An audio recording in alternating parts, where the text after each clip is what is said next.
Programme کل تک میں آپ کو خوش آمدید کہتے ہیں ناظرین۔ جاوید چودھری صاحب نجی مصروفیت کی وجہ سے یہ پروگرام نہیں کر پا رہے ہیں اور ان کی عدم موجودگی میں اس پروگرام کی ذمہ داری مجھ پر ہے۔ میں اسد اللہ خان ہوں۔ ناظرین، حکومت میں آنے سے پہلے اور حکومت میں آنے کے بعد پاکستان کے وزیر اعظم میاں محمد نواز شریف نے بارہا اس بات کا اظہار کیا کہ وہ اپنے ہمسایہ ملک بھارت کے ساتھ خوشگوار تعلقات کے خواہاں ہیں، اور پچھلی مرتبہ جب ان کو حکومت ملی تھی تو اس وقت بھی انہوں نے اس پر عملی اقدامات اٹھائے تھے، بھارتی وزیر اعظم کو پاکستان بلایا، اچھی بات ہے، اس کو اپریشیٹ بھی کیا کہ ہمسایوں کے ساتھ اچھے تعلقات رہنے چاہیے۔ لیکن دوسری طرف سے جو رویہ مسلسل سامنے آ رہا ہے بھارت کی جانب سے، خاص طور پر حال ہی میں جب یہ اعتراف سامنے آیا ہے ایک بھارتی آفیسر کا کہ ممبئی اور پارلیمنٹ پر حملے بھارتی حکومت نے خود کرائے، اور اس سے پہلے جو عشرت جہاں کیس جو چل رہا ہے اس کی تفتیش ہو رہی ہے، اس میں بھی یہ بات سامنے ہے کہ جن 4 افراد کو 2004 میں ایک لڑکی سمیت قتل کر دیا گیا تھا، اس کی جب سپریم کورٹ میں تحقیقات ہوئی تو اس میں بھی پتا چلا جن کو یہ کہہ کر مار دیا گیا تھا کہ جماعت الدعوہ لشکر طیبہ جس کا نام تھا اس کے لوگ ہیں اور یہ یہاں پر نریندر مودی کو قتل کرنے کے آئے ہیں، تو اس میں بھی سپریم کورٹ نے بعد میں تفتیش کے بعد اس بات کا اظہار کیا کہ یہ غلط انکاؤنٹر تھا اور یہ لوگ ان کا پاکستان سے کوئی تعلق نہیں تھا۔ بارہا واقعات میرے پاس ایک طویل فہرست ہے جو آپ جانتے ہیں، جس کو دہرانے کی ضرورت نہیں ہے کہ کہاں کہاں پر دہشت گردی بھارت میں ہوئی اور پاکستان کا نام لگایا گیا، پاکستانی تنظیموں کا نام لگایا گیا، لیکن بعد میں تحقیقات میں بات ثابت ہوئی کہ خود بھارتی ہی اس میں ملوث ہیں۔ اب میرا سوال اس حوالے سے یہ ہے کہ اس انکشاف کے جو حال ہی میں سامنے آیا ہے، اس کے بعد بھارتی حکومت کو اور بھارتی میڈیا کو تو سانپ سونگ ہی گیا ہے، لیکن ہماری حکومت کو کیا ہو گیا ہے کہ اس کے بعد کوئی بھی بیان ابھی تک سامنے نہیں آیا ہے، اور بھارت کی پاکستان میں ہونے والی دہشت گردی میں جو بار بار ثبوت سامنے آتے ہیں، خاص طور پر بلوچستان کے حوالے سے، اس میں ہماری حکومت کا کوئی واضح موقف سامنے کیوں نہیں آتا ہے؟ یہی وہ سوال ہے جو میں اپنے مہمانوں کے سامنے رکھوں گا۔ بہت خاص پینل ہے آج ہمارے ساتھ، میں تعارف کراتا ہوں۔ زید حامد صاحب یہاں پر موجود ہیں، دفاعی تجزیہ کار ہیں، میں پروگرام میں سر آپ کو ویلکم کرتا ہوں۔ ایئر مارشل ریٹائرڈ شاہد لطیف صاحب تشریف رکھتے ہیں، آپ بھی دفاعی تجزیہ کار ہیں، اس موضوع پر ہم سے گفتگو کریں گے، اور خاص طور پر بامبے اٹیکس کے بعد جس شخصیت کو مرکزی ملزم نہیں مرکزی مجرم قرار دیا گیا بھارت کی جانب سے اور آج تک ان کی حوالگی کا مطالبہ کیا جا رہا ہے، حافظ سعید صاحب جماعت الدعوہ کے امیر ہیں، وہ میرے ساتھ موجود ہیں۔ حافظ سعید صاحب، آپ کو بھی پروگرام میں ویلکم کرتا ہوں۔ اس سے پہلے کہ میں آپ سے گفتگو شروع کروں، ایک چھوٹا سا کلپ میں آپ کو سنوانا چاہوں گا، آپ ٹیلی فون پر ہیں، سن سکتے ہیں، باقی لوگ دیکھ سکتے ہیں۔ نواز شریف صاحب نے بامبے اٹیک کے بعد جو کہا، اس وقت وہ ایک بڑے لیڈر تھے، آج وزیر اعظم ہیں پاکستان کے، انہوں نے جو کہا وہ سنیے اور پھر اس پر گفتگو شروع کرتے ہیں۔ میں نے خود چیک بھی کروایا اس کو، وہاں اس کے گاؤں کے ارد گرد سارے علاقے کو کارڈن آف کر دیا گیا تھا، کاٹ دیا گیا تھا، ان کے ماں باپ کو کسی کو ملنے کی اجازت نہیں دی گئی تھی۔ تو آخر کیوں ایسا کرنے کی ضرورت کیا تھی؟ کیوں لوگوں کو ملنے سے روکا جا رہا ہے؟ کیوں جرنلسٹ کو ملنے سے روکا جا رہا ہے؟ یہ سب چیزیں اس طرف نشاندہی کرتی ہیں میرے بھائی، ہمیں خود بھی اپنے گھر کو صحیح کرنے کی ضرورت ہے۔ ہمیں خود بھی اپنے گھر کو صحیح کرنے کی ضرورت ہے۔ ایک طرح سے اعتراف کیا کہ ہاں جو کچھ بامبے میں ہوا وہ یہیں سے ہوا، ہم ہی اس کے ملزم اور مجرم ہیں، اور ہمارے میڈیا نے اس وقت جو لیڈنگ میڈیا ہے سو کالڈ، ان کا جو رویہ اس وقت سامنے آیا تھا۔ حافظ صاحب، آپ اس پر کامنٹ کرنا چاہیں گے کہ ہمارے اپنے لوگ کیا کرتے ہیں ہمارے اپنے لوگوں کے ساتھ؟ دیکھیے جی، افسوسناک بات یہ ہے کہ جب بھی انڈیا کے اندر کوئی بھی مسئلہ کھڑا ہوتا ہے، فوری طور پر پاکستان پر الزام تراشی ہوتی ہے، پاکستان کی جماعتوں کو مورد الزام ٹھہرا دیا جاتا ہے۔ لیکن پریشانی والی بات یہ ہے کہ پاکستان کے اندر سے بھی ہماری میڈیا میں بھی ایسے لوگ موجود ہیں اور سیاست میں بھی کہ جو انڈیا کو خوش کرنے کے لیے کچھ ایسی بات کہہ دیتے ہیں۔ تو میرا خیال ہے کہ حالات اور حقائق بالکل واضح ہو چکے ہیں۔ آپ جانتے ہیں کہ مکی مسجد میں دھماکہ ہوا، الزام پاکستان پر لگا، ہم پر لگا، لیکن جب تحقیق ہوئی تو ثابت یہ ہوا کہ انڈیا کے اندر سے ہی سارا کچھ ہوا۔ سمجھوتا ایکسپریس میں باقاعدہ باوردی یعنی فوجی افسر اس کے اندر، انڈیا کا فوجی افسر اس کے اندر مجرم تھا، اور تحقیق کے بعد یہ ثابت ہو گیا۔ اس کے علاوہ جتنے بھی مسائل، اور اب یہ پارلیمنٹ پر اٹیک کی بات ہے وہ آپ کے سامنے آ گئی ہے کہ انڈیا خود اس کے اندر ملوث ہے، بمبئی کا مسئلہ اسی طرح ہے۔ تو میرا خیال ہے کہ سب سے پہلے ہمیں چاہیے کہ ہم پاکستان کی وفاداری کو بنیاد بنائیں، یہی ہماری سیاست ہونی چاہیے اور یہی ہمارے موقف ہونے چاہیے۔ اور اس کے ساتھ ہر خبر کی تحقیق ضروری ہے۔ جناب مجھے افسوس اس بات پر ہے کہ ہمارے ہاں تحقیق کرنے سے پہلے ہی بات کر دی جاتی ہے۔ الحمدللہ ہم اس بات پر اللہ کا شکر ادا کرتے ہیں کہ بمبئی اٹیک پر سب سے پہلے میں نے یہ کہا تھا کہ انڈیا اس کا ثبوت کبھی فراہم نہیں کر سکے گا کہ ہمارے خلاف وہ کوئی الزام ثابت کر سکے۔ الحمدللہ آج اتنے سال گزرنے کے بعد حالات اور حقائق یہ ہیں کہ جو اس نے ثبوت دیے، سب سے پہلے لاہور ہائی کورٹ نے اس کو مسترد کیا اور پھر سپریم کورٹ نے ہمیں کلیئر کرتے ہوئے کہا یہ سارے ثبوت یہ صرف میڈیا کا پروپیگنڈا ہے، ان کی کوئی قانونی حیثیت نہیں ہے۔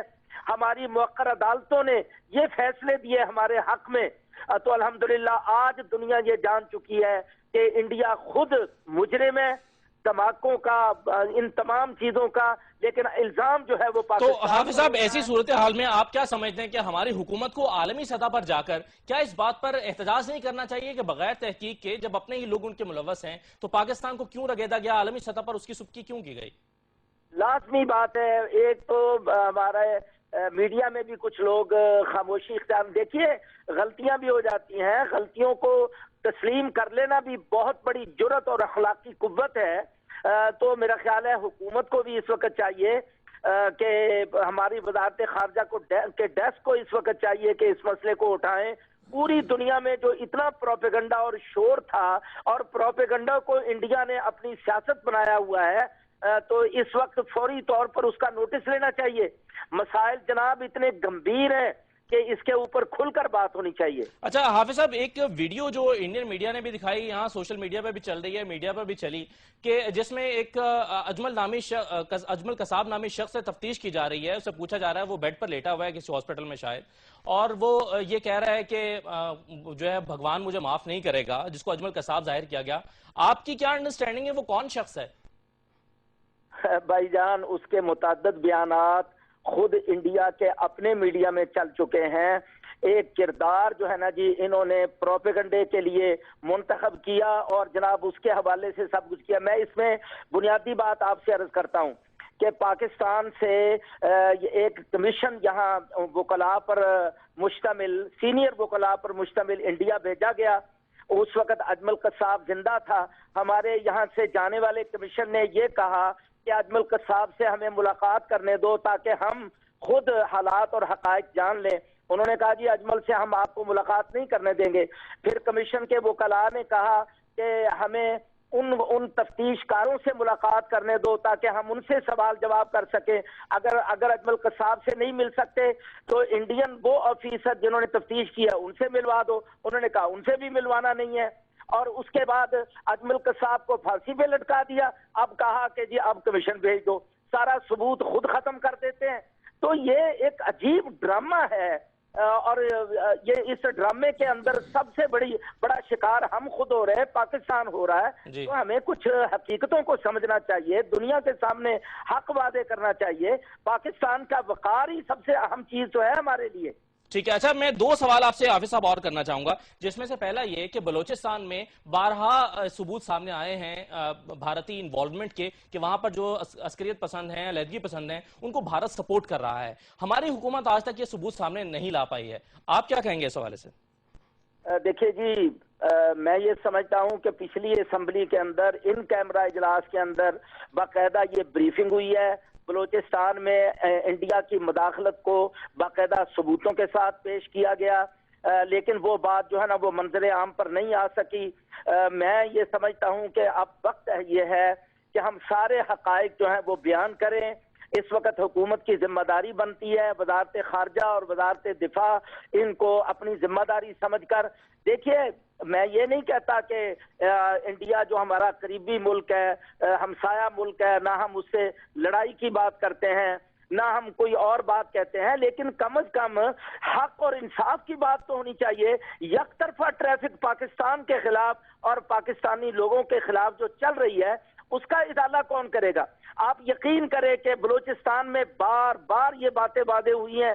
ان کیمرہ اجلاس میں تو آپ کہتے ہیں اس کو آپ میڈیا پہ لانے کی ضرورت ہے، وہاں کوئی حرکت ہو جائے، پاکستان بالکل ذمہ دار نہیں ہوتا، لیکن وہ پاکستان کے پر الزام دھر دیتے ہیں، اور یہاں کوئی بھی واقعہ ہو تو الزام مجاہدین پر، کبھی طالبان پر، کبھی کوئی ذمہ داری قبول کرے۔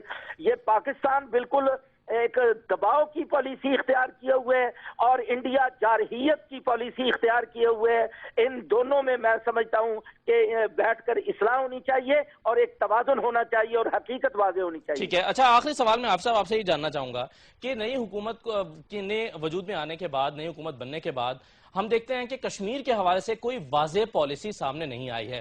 پچھلی دہائی میں کشمیر کوز کو جو نقصان پہنچا ہے، خاص طور پر مشرف صاحب کے زمانے میں ان کی پالیسیز، ان کے اگریمنٹس بھارتی حکومت کے ساتھ، اس کے بعد سے آپ کو کیا لگتا ہے کہ مسئلہ کشمیر کیا اب ہماری حکومتوں کی پریورٹی رہا نہیں ہے؟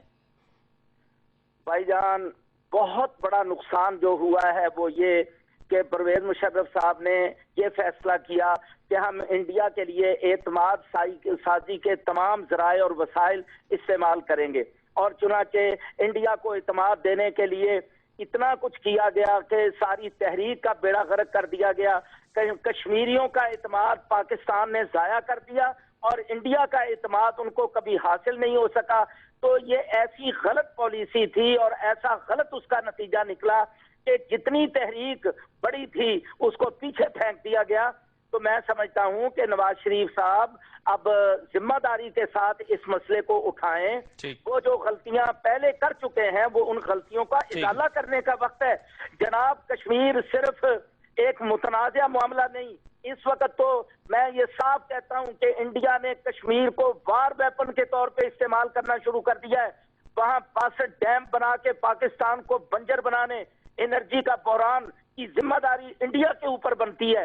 تو نواز شریف صاحب کو چاہیے کہ صاف بات کریں کہ بھئی کس حق کے تحت آپ نے یہ پاکستان کے پانیوں کو استعمال کیا۔ ہم اپنا حق مانگتے ہیں، دیکھیے ہم بھیک نہیں مانگتے، ہم اپنا حق مانگتے ہیں۔ حق تو مانگنا چاہیے نا، دوستی سے پہلے، معاملات طے کرنے سے پہلے یہ چیزیں واضح ہونی چاہیے۔ ٹھیک ہے، بہت شکریہ۔ حافظ سعید صاحب جماعت الدعوہ کے امیر ہم سے گفتگو کر رہے تھے۔ ضرور نئی حکومت جو ہے وہ خواب دیکھے بھارت کے ساتھ، اچھے تعلقات کا اور دوستی کا، لیکن یہ خواب کھلی آنکھ کے ساتھ دیکھنا چاہیے، حقائق کو سامنے رکھتے ہوئے دیکھنا چاہیے۔ مزید گفتگو اس پر کریں گے، خاص مہمان اس موضوع پر بولنے کے لیے ایکسپرٹس جو ہیں وہ موجود ہیں۔ زید حامد صاحب ہیں، شاہد لطیف صاحب ہیں۔ ایک بریک لیتے ہیں ناظرین، اور بریک کے بعد اس پر آ کر گفتگو کرتے ہیں۔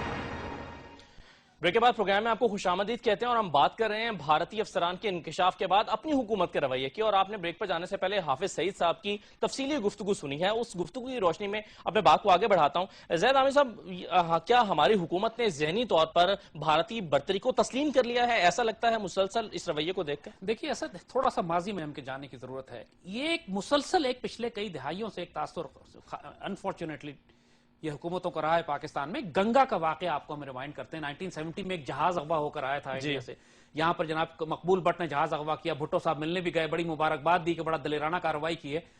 اس کو بہانہ بنا کر انڈیا نے ایسٹ پاکستان تک اوور فلائٹس بند کر دی ہماری، اور اس کے بعد وہ ایسٹ پاکستان کو گھیرا، آئسولیٹ کیا، جنگ مسلط کی، توڑ کے الگ کر دیا۔ بعد میں معلوم ہوا کہ it was a false flag operation, لیکن جب بات سامنے کھلی، مقبول بٹ کو انہوں نے پکڑ کے جیل میں ہی پھانسی دے کے معاملہ دفن کر دیا۔ ایگزیکٹ ریپیٹ کیا اجمل قصاب کے ساتھ انہوں نے یہ، اور اس وقت بھی ہم بیوقوف بنے، اس دفعہ بھی ہماری حکومت بیوقوف بنی۔ اسی طرح ایک آپریشن کیا، اس کے نتیجے میں انہوں نے پاکستان کے خلاف ایک یونائٹڈ نیشنز میں جا کے جماعت الدعوہ کے خلاف، پاکستان کے خلاف سینکشنز اور ان کو دہشت گرد ڈکلیئر کروایا۔ پھر جو پرائم وٹنس تھا جو اس وقت کا مقبول بٹ، آج اجمل قصاب جیل کے اندر، اس کو پھانسی دے کے فارغ کر دیا، کسی کے سامنے نہیں لائے۔ ہماری حکومتیں کبھی ماضی سے سیکھتی نہیں ہیں۔ ہونا یہ چاہیے تھا، دیکھیے بنیادی طور پر، کہ جیسے یہ واقعہ ہوا تھا، آپ کو یاد ہوگا کہ اگلے ہی دن prime minister of Pakistan Gilani صاحب نے اعلان کر دیا تھا کہ ہم اپنا D G I S I وہاں بھیجنے کو تیار ہیں۔ یعنی اتنا رسوا کرنے کو تیار تھے اپنے آپ کو یہ۔ جب میڈیا میں پیٹریوٹس نے ہم نے آواز اٹھائی تو اس کے بعد یہ گھبرا کے کہتے نہیں، ہم D G I S I کو نہیں بھیجیں گے۔ کرنا یہ چاہیے تھا ان کو۔ اور اب بھی جس طرح بات کی کہ پچھلے 5 سال کی ڈیموکریٹک حکومت گزری، مشرف کو گالیاں دیتے رہا۔ 5 سال کی آپ کی حکومت کے دوران ممبئی کا واقعہ ہوا، اور جو پارلیمنٹ کا واقعہ ہے وہ مشرف کے دور میں ہوا۔ ان سارے واقعات کی، اور پھر سمجھوتا ایکسپریس ہے، مکی مسجد ہے، چتی گڑھ کا سکھوں کا میساکر ہے، یہ عشرت جہان کیس ہے، 12 یا 14 کیس ایسے بنتے ہیں کہ جہاں پہ انویسٹیگیشن خود انڈیا میں ہوئی اور ثابت یہ ہوا کہ یہ الزام پاکستان پہ تھا، کرنے والے خود انڈیا کے اندر تھے۔ اس پاکستان حکومت کو کرنا یہ چاہیے کہ دوبارہ ایک ریویو کمیشن بنائے، دو ایسپیکٹس پہ کام کرنے کی ضرورت ہے. ایک تو وہ تمام ایلیگیشنز اور الزامات جو انڈیا نے ہمارے اوپر لگائے ہیں ان کو ریویو کریں, تمام اوپر سے لے کے نیچے تک پوری سیریز بنائیں, ڈوسیئر بنائیں انڈیا کے خلاف کہ کہاں جھوٹ بولا, اور اتنا مٹیریل اویلیبل ہے ہمارے پاس کہ آپ پوری دنیا میں انڈیا کو ایک جھوٹی دہشت گرد ریاست ڈکلیئر کروا سکتے ہیں. لیکن زین احمد صاحب کوئی ہڈن مجبوریاں ہیں شاید, یہ سارے کام تو تب ہوں گے اب ہم دوسرے جب وہ رکاوٹیں ختم ہوں گی. اب ہم پارٹ 2 پہ آ رہے ہیں. دوسرا, اندر کیوں نہیں ہو سکا اب تک, اس کے لیے ہم اگین آپ کو دو باتوں کی طرف ریفر کریں گے. بار بار ہم ایمفسائز کر رہے ہیں کہ ایبٹ آباد کمیشن میں ایک بہت بڑا فیلئر ہوا ہمارا. دشمن اندر گھس کے آ گیا, اس نے حملہ, اور ظاہر ہے ملک میں طوفان کھڑا ہو گیا کہ الزام کس کے سر الزام دیا جائے. اس میں D G I S I نے جا کے ایک اپنا بیان جمع کروایا, باقاعدہ کمیشن کے آگے موجود ہے, کمیشن کی رپورٹ میں جنرل پاشا نے, اور وہ بیان پاکستان کی تمام نیشنل سیکیورٹی کرائسس کی جڑ انالیسس کر کے, تجزیہ کر کے, اتنا خوبصورت انالیسس ہے وہ کہ ہم کہیں گے کہ اس کو بنیاد بنا کر نیشنل سیکیورٹی پالیسی بنائی جائے. اب بحث ہو رہی ہے ملک میں نیشنل سیکیورٹی پالیسی بنانے کی. اگر اس بیان کو آپ نے اگنور کر دیا, پھر آپ بیٹھے تو پھر آپ اندھوں کی طرح اندھیرے کمرے میں گول گول گھومتے رہیں گے, کبھی حقیقت نہیں پا سکیں گے. پاکستان میں اسٹیٹ آرگن فیلئر ہے. انہوں نے صاف صاف بات کہی کہ ہماری پارلیمنٹ, ہمارے پولیٹیشنز, ہمارے لیڈرز پڑھتے نہیں ہیں, ان کو معلوم نہیں ہے کہ نیشنل سیکیورٹی ہوتی کیا ہے. آج پاکستان میں جو urban fourth generation asymmetric war لڑی جا رہی ہے, ان کو cold start, F pack, fourth generation war کی اصطلاحوں کا مطلب ہی نہیں پتا ہے. نیشنل پالیسی کیا بنائیں گے, انفارمیشن وار کیا ہوتی ہے. میں قطع کلامی کے لیے معذرت چاہوں گا, لیکن جنرل پاشا صاحب کا بیان اپنی جگہ, انہوں نے تمام پولیٹیشنز کو ریگیٹ دیا, لیکن کیا یہ بات سچ نہیں ہے کہ مشرف صاحب کے زمانے میں جتنا کشمیر کوز کو نقصان پہنچا شاید ان سیاستدانوں کے زمانے میں بھی نہیں پہنچا؟ جو ایگریمنٹس مشرف صاحب نے کیے, جو کارگل کا واقعہ ہوا. جنرل پاشا کے بیان کو میں اس لیے بہت زیادہ بیلنس کر رہا ہوں, بہت زیادہ ایمفسائز کر رہا ہوں کہ اس میں انہوں نے سیکیورٹی ایجنسیز اور آرمی کو بھی رگڑا ہے. انہوں نے اون کیا ہے اس بات کو کہ ایوری بڈی ہیز فیلڈ. یہ بات تو جنرل کیانی نے بھی کہی تھی کہ صرف ایک ادارے کو ذمہ دار نہیں ٹھہرایا جا سکتا, ایوری بڈی از فیلنگ, پورا. اور آپس میں اداروں کا تصادم جو آپ دیکھ رہے ہیں, اس کے نتیجے میں سپریم کورٹ فوج کے درمیان تعلقات خراب ہیں, آرمی اور گورنمنٹ کے درمیان ایک ٹینشن فرکشن سی ہے, سپریم کورٹ اور گورنمنٹ کے درمیان ٹینشن. پچھلی حکومت میں تو یہی رہا اور ابھی بھی یہی معاملہ تبدیل نہیں ہوا. کرنے کی کیا ضرورت ہے اس وقت؟ اگر آپ مجھے اجازت دیں, یہ تجاویز جو ہے یہ میں آپ سے لیتا ہوں, لیکن ابھی یہ جو اصل مسئلہ ہے میں اس پہ مزید گفتگو کر لوں. شاہد لطیف صاحب, آپ مجبوریاں مجھے بتائیں گے کہ کیا ہیں ہماری حکومتوں کی؟ ایسا ہو نہیں سکتا کہ بلوچستان میں اگر شواہد موجود ہیں اور وہ حکومت کو پتہ نہ ہو بھارتی انوالومنٹ کے. کیا مجبوریاں ہیں کہ ہم بھارتی جو شواہد ہیں ان کو سامنے نہیں لاتے, ان کی انوالومنٹ کو سامنے نہیں لاتے, اور ہم مسلسل جھکے اور بچھے چلے جا رہے ہیں؟ میرا خیال ہے جی مجبوریاں یہ ہیں کہ ہم نفسیاتی مسائل کا شکار ہیں. ہم نے آج تک چیزوں کو صحیح جو ہے نا پیمانے پر رکھ کر نہ تولا اور نہ ان کو ہم نے ویژولائز کیا. آج بھی اگر آپ دیکھیں, جیسے یہ ساری بیک گراؤنڈ جو ہے یہ کیا پوائنٹ آؤٹ کر رہی ہے, یہ پوائنٹ آؤٹ کر رہی ہے کہ بھارت ایک پراپر رویے, ایک پلان, ایک اسٹریٹجی کے تحت پاکستان کی پرسپشن کو دنیا بھر میں تباہ کر رہا ہے. اس نے یہ پلان بہت دیر سے اور بڑے ڈیپ طریقے سے اپنائی ہوئی ہے. اور آپ کی طرف سے کیا ہے, آپ دوستی کی طرف بھاگنا چاہتے ہیں. یہ انگیجمنٹ والی بات نہیں ہے, یہ اپیزمنٹ والی بات ہے. یعنی آپ ایک ایسی ملک کو, بالکل آپ کا ہمسایہ ہے, آپ کو اس کے ساتھ بڑا اچھا رویہ اختیار کرنا چاہیے, مگر کیا یہ رویہ ایک طرف سے ہوگا؟ یعنی آپ دوستی کے لیے 10 قدم لیں اور وہ 10 قدم اور پیچھے چلا جائے. یہ سارے جو واقعات جن کا ہم ذکر کر رہے ہیں, اس سے کیا ظاہر ہوتا ہے؟ دوستی کب ہوتی ہے کہ دونوں طرف سے, وہ کہتے ہیں تالی دونوں ہاتھ سے بجتی ہے نا. یہ ون وے ٹریفک تو نہیں ہو سکتی کہ میں آپ کی طرف دوستی کے لیے بھاگا چلا آ رہا ہوں اور آپ میرے ساتھ دشمنی کیے چلے جا رہے ہیں. یعنی یہ جو پرسپشن ہماری کریٹ کرنے میں بھارت کا اتنا بڑا ہاتھ ہے کہ پوری دنیا کے سامنے یہ بجا کہا ہم نے اپنی ڈسکشن میں کہ ابھی انسیڈنٹ ہو نہیں پاتا اور فنگر پوائنٹنگ آپ کی طرف ہو جاتی ہے. یہ کون سا میچور ملک ایسا کام کرے گا کہ ابھی کون سا میچور ملک اس کو ہزم کر جائے گا جیسے کام کر رہے ہیں؟ وہ میں دونوں کی طرف آ رہا ہوں کہ کون اپنے اوپر یہ الزام برداشت کرے گا اور کون دوسرے کو یہ الزام. یہ ساری جو دنیا کی ہم بات کرتے ہیں جس کو یہ کہتے ہیں مغرب ہے, ایڈوانس ڈیموکریسیز ہیں, انڈیا بہت بڑی ڈیموکریسی ہے, یہ طریقہ ہے یہ اپنے معاملات کو سلجھانے کا؟ اگر واقعی آپ کی نیت میں معاملات کو سلجھانا ہے تو بھائی واقعہ ہوا ہے اس کو وقت تو دیجئے اور پھر بات کریں ایویڈنس کے ساتھ. ایک لیٹسٹ آپ نے وہ دیکھا کہ جب ایل او سی کے اوپر ایک ان کا سولجر مارا گیا تو ایک دنیا میں واویلا کھڑا کر دیا گیا. ایل او سی کے اوپر ایک آدھ سولجر کیا, بہت سارے سولجرز, یہ عام واقعات ہیں, مگر یہ خاص کر یہ ایسا واقعہ تھا کہ جس کا نہ تو انہوں نے ایویڈنس پروڈیوس کیا اور نہ ہی ہم نے جب کہا کہ اس کی کوئی نیوٹرل ٹیم کے ساتھ انکوائری کرو انہوں نے کہا نہیں یہ دونوں آپ کی شرطیں نہیں مانیں گے اور انہوں نے راگ الاپنا شروع کر دیا اور پوری دنیا میں پاکستان کو بدنام کر دیا. لیکن شاید صاحب ان کے اس راگ الاپنے میں ان کا میڈیا بھی بڑا کردار ادا کرتا ہے, لیکن ہمارے میڈیا کے بارے میں جو commission report media commission report سامنے آئی, اب یہ بہت آپ نے نقطہ جو ہے بڑا امپورٹنٹ نقطہ ہے جو آپ سامنے لائے ہیں. شاید یہی وجہ ہے کہ ان کا میڈیا اتنے بھرپور طریقے سے اپنے ملک کے انٹرسٹ کا دفاع کرتا ہے اور اتنے بھرپور طریقے سے وہ بانسری بجاتا ہے جو اس کو حکومت کی طرف سے کہہ دی جاتی ہے, وہ اس کو فوکس کرتے ہیں. اور آپ کا میڈیا جو ہے, ہمارا میڈیا جو ہے, نہ تو اس کو ڈیفینڈ صحیح طریقے سے کر پاتا ہے اور نہ ہی اس معاملے پہ فوکس ہوتا ہے, بلکہ اب تو منظر عام پہ یہ آ رہا ہے, یہ جو میڈیا کمیشن بنا اس نے تو صاف صاف کہہ دیا کہ باہر کے ہاتھ ملوث ہیں اپنے خود کو بدنام کرنے کے لیے, اپنی ایجنسیز کو بدنام کرنے کے لیے. تو یہ ہے کنٹراسٹ دونوں کی طرف. جب تک آپ ان چیزوں کو کریکٹ نہیں کریں گے, اور یہ میں بالکل اس چیز سے اتفاق کرتا ہوں کہ آپ نے ماضی میں اتنی چوٹ کھائی ہے, اتنی چوٹیں کھائی ہیں, اور یہ کیا جو آپ نے شروع میں ایک کلپ دکھا دیا, یعنی یہ ہماری لیڈرشپ کا رویہ ہے کہ ابھی کوئی معاملہ تہ تک ہم پہنچے ہی نہیں اور آپ نے اٹھ کے کہہ دیا کہ یہ تو ہمارا قصور ہے, اور آج جب ثابت ہو رہا ہے کہ ہمارا قصور نہیں ہے تو اب آپ کے پاس کیا چہرہ ہے دکھانے. ٹھیک ہے, چلیں ایک بریک یہاں پر لے لیتے ہیں ناظرین, اور اس موضوع پر مزید گفتگو کرتے ہیں. ایک بریک لیتے ہیں, پھر بریک کے بعد واپس آتے ہیں. بریک کے بعد پروگرام میں آپ کو خوش آمدید کہتے ہیں. گفتگو کو میں آگے بڑھاؤں گا, اور اس سے پہلے کہ میں زید حامد صاحب کی طرف جاؤں, میں چاہوں گا کہ شاہ صاحب آپ اپنی بات مکمل کر لیں, کیونکہ بریک پر مجھے جانا پڑا تھا اس سوال کے ساتھ کہ اصل مسائل اپنی جگہ پر موجود ہیں. کشمیر کا مسئلہ ہو, پانی کا, سرکری کا, سیاچن کا, بڑے بڑے مسائل اپنی جگہ. تو یہ جو بیچ میں مسائل آتے ہیں, کیا اصل مسائل سے توجہ ہٹانے کے لیے ہوتے ہیں؟ دیکھیں, ایک پیٹرن آپ کو نظر آ رہا ہے نا, اور وہ پیٹرن یہ ہے کہ آپ کو ہر وقت انڈر پریشر رکھا جائے, دنیا کے سامنے ورلڈ اوپینین آپ کے خلاف موبلائز کیا جائے.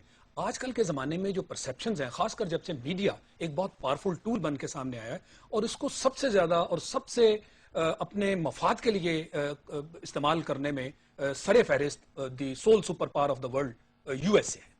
عراق سے آپ لے لیں, جہاں اس نے غلط جو ہے اس کی انٹیلیجنس رپورٹ کے اوپر اور دنیا کو یہ باور کرایا کہ وہاں ویپنز آف ماس ڈسٹرکشن ہے, بہت مہلک ہے, پوری دنیا کے لیے خطرہ ہے. وہاں گئے, عراق کو ڈسٹرائے کر دیا, کچھ دیر کے بعد کہا سوری جی وہ تو انٹیلیجنس انفارمیشن کا فیلئر تھا, عراق تو ڈسٹرائے ہو گیا. یہی صورتحال انڈیا نے فالو کی ہوئی ہے کہ ایک پرسیپشن پہلے بنا دی جائے ہر واقعے کے بعد, وہ بعد میں 3-4 سال بعد 5 سال بعد اگر آ بھی گیا تو دنیا تب تک ایک امپریشن کریٹ کر چکی ہوتی ہے.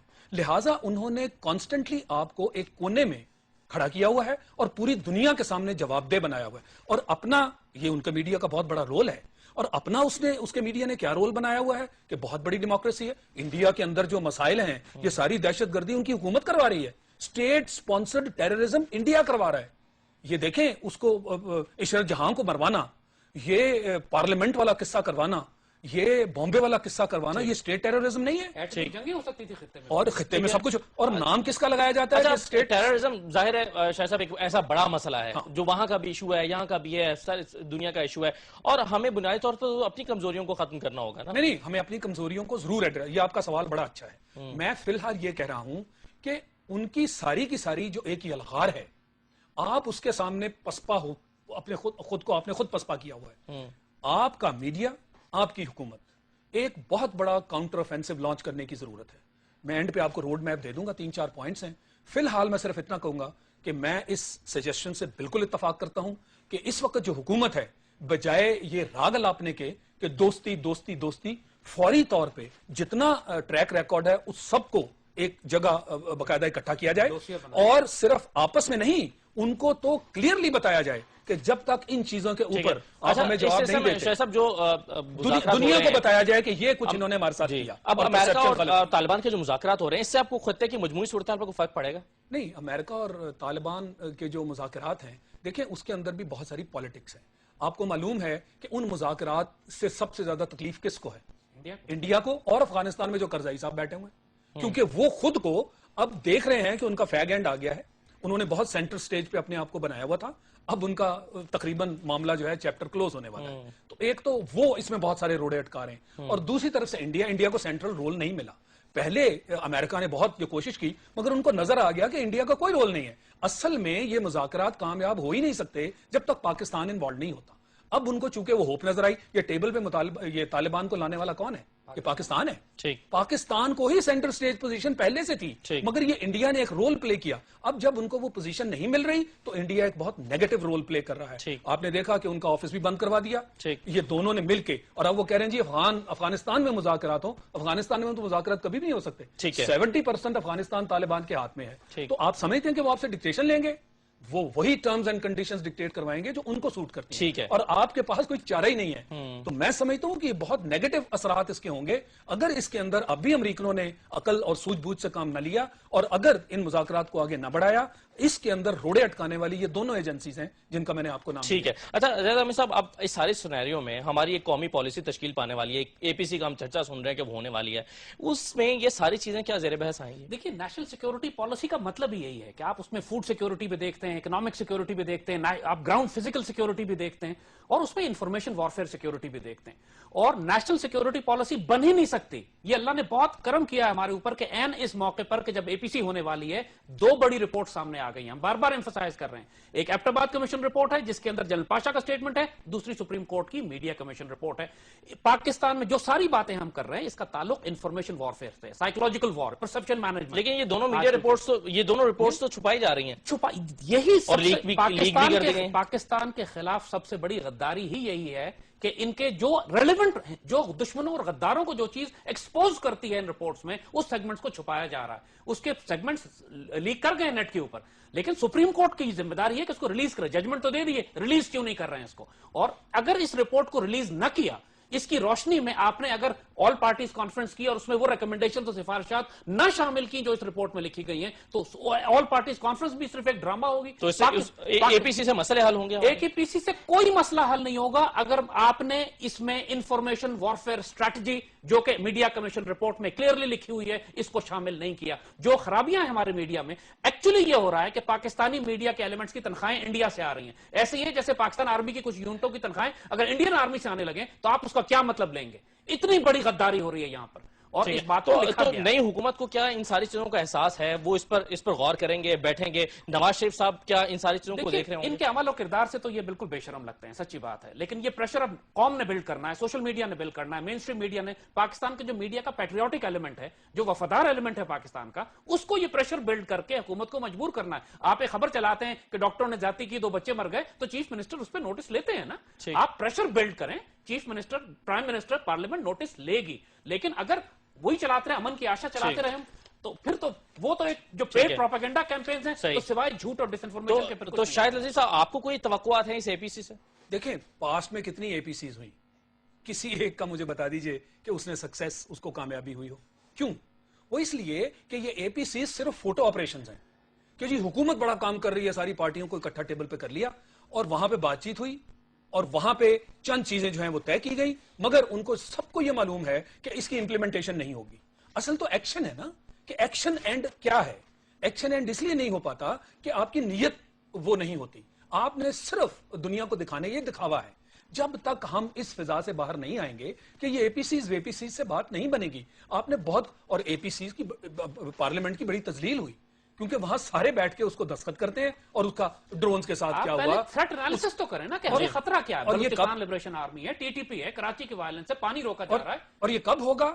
جب آپ ایک پراپر پالیسی بنائیں گے. صحیح. اسی لیے ہم بار بار ایمفیسائز کر رہے ہیں, زید صاحب نے بھی, انہوں نے بھی ایمفیسائز کیا, نیشنل سیکیورٹی پالیسی نام کی چیز نہیں ہے, اور وہ آپ اس کے اوپر کبھی غور و خوض کرنے کے لیے تیار ہی نہیں ہے. اس میں سے پھر ایک آرگنائزیشن نکلے گی جس کو ہم نیکٹا ٹائپ آرگنائزیشن کہتے ہیں. لاسٹ ٹائم آپ کو پتا ہے بننے لگی تو ایک فرد واحد نے اس کو سیبوٹاج کر دیا. اس نے کہا جی یہ تو میری ذاتی ملکیت ہوگی, اور اگر آپ اس کو میری ذاتی ملکیت نہیں بننے دیتے تو نیشنل انٹرسٹ اور نو نیشنل انٹرسٹ, اس کو فارغ کر دیا گیا. جس ملک میں دہشت گردی اس وقت نمبر 1 خطرہ ہو, آپ اس کو ایکسپٹ بھی کرتے ہیں, سب سے پہلے اس کو اون کریں کہ ہاں واقعی آج تو آپ اس میں بھی سپلٹ ہیں کہ پتہ نہیں ہماری جنگ ہے کہ نہیں. اب بھی کوئی اس میں آپ تو ہم پھر یہ توقع کرتے ہیں کہ جو اے پی سی ہونے جا رہی ہے وہ اگر ناکام ہوئی تو پھر مسائل حل نہیں ہو پائیں گے, اور اس پر سب کو اکٹھا ہونا پڑے گا اور کوئی پالیسی ایسی بنانی پڑے گی جو نیشنل انٹرسٹ میں ہو. یہ 2 رپورٹس کا سامنے آنا ضروری ہے. ٹھیک ہے, based on the recommendations of Abbottabad Right. Commission report